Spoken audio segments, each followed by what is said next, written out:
স্বাগতম সবাইকে। হাতে যে মোবাইলটা দেখতে পাচ্ছেন এটা অটো রিস্টার্ট সমস্যা হয়েছিল। মোবাইল অন অবস্থায় হঠাৎ করে মোবাইল অফ হয়ে গিয়ে বারবার রিস্টার্ট নিচ্ছিল। মানে এখন যেমন এমআই লোগোটা দেখতে পাচ্ছেন এই লোগোটা আসবে, এই অবস্থা কিছুক্ষণ থাকার পর পুনরায় আবার রিস্টার্ট নিবে। তো আমি বাটন চেপে ফ্যাক্টরি রিসেট দিয়েছিলাম। সেট দেওয়ার পর এই মেইন মেনুতে এসে থাকে প্রতিবারই। এখান থেকে যত কিছুই করি না কেন এভাবেই থাকবে। আর যখন ফাস্ট বুট মোডে এনে রাখবো সেখান থেকে প্রায় 1-2 ঘন্টা পর মোবাইলটা অটোমেটিক অফ হয়ে যাবে। এরপর যখন আবার চার্জে লাগাবো চার্জ নিবে। এই সমস্যাটা কিভাবে সমাধান করলাম সেটাই আপনাদের বলবো। খুবই ইজি। দোকানে নিলে দেখা যায় যে আপনাদের কাছ থেকে 1500-2000 টাকা চার্জ করতে পারে, বাট খুবই ইজি। মোবাইলটার অলরেডি সমাধান করে ফেলেছি, দেখতে পাচ্ছেন এখন পাওয়ার অন হয়েছে, ওয়াইফাই কানেক্ট আছে। আপনাদেরকে আবার দেখিয়ে দিচ্ছি এর মডেলটা, এটা হলো Redmi 10C। এখানে সব কিছুই খুব ভালোভাবে কাজ করছে।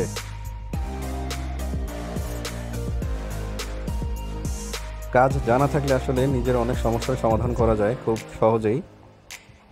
কেননা দোকানে গেলে দেখা যায় যে সামান্য কিছু সমস্যার জন্য অনেক বেশি চার্জ করে। অবশ্য চার্জ করবে, যেহেতু তাদের এটা কাজ করে এক্সপিরিয়েন্স আছে, তাই স্বল্প সময়ে তারা কাজ করে দিতে পারে, সেজন্য কিছুটা তারা চার্জ তো করবেই।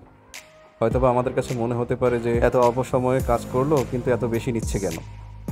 আসলে যে কাজটা আপনি পারবেন না তারা সেই কাজটা অতি দ্রুত করে দিচ্ছে সতর্কতার সহিত। তাই চার্জ করাটা স্বাভাবিক, তবে অতিরিক্ত চার্জ করা ঠিক না। দেখা যায় যে অনেক জায়গায় সার্ভিসিংয়ে অনেক বেশি টাকা নিয়ে থাকে, তো অনেক বেশি নিয়ে এটা ঠিক না। তো কীভাবে সমাধান করলাম সেটা আপনাদের এখন দেখাচ্ছি। দেখতে পাচ্ছেন ব্যাকপার্টটা অলরেডি খুলে ফেলেছি, ব্যাটারির সার্কিটটা দেখতে পাচ্ছেন। এখন আপনাদের দেখাই আসলে এই ব্যাটারিতে ছোট্ট একটা ডায়োড আছে, ওই ডায়োডটা জন্যই সমস্যাটা হয়। তো ব্যাটারি ডায়োডটা যদি শর্ট করে দেন সেক্ষেত্রে এই অটো রিস্টার্ট সমস্যার সমাধান হয়ে যায়।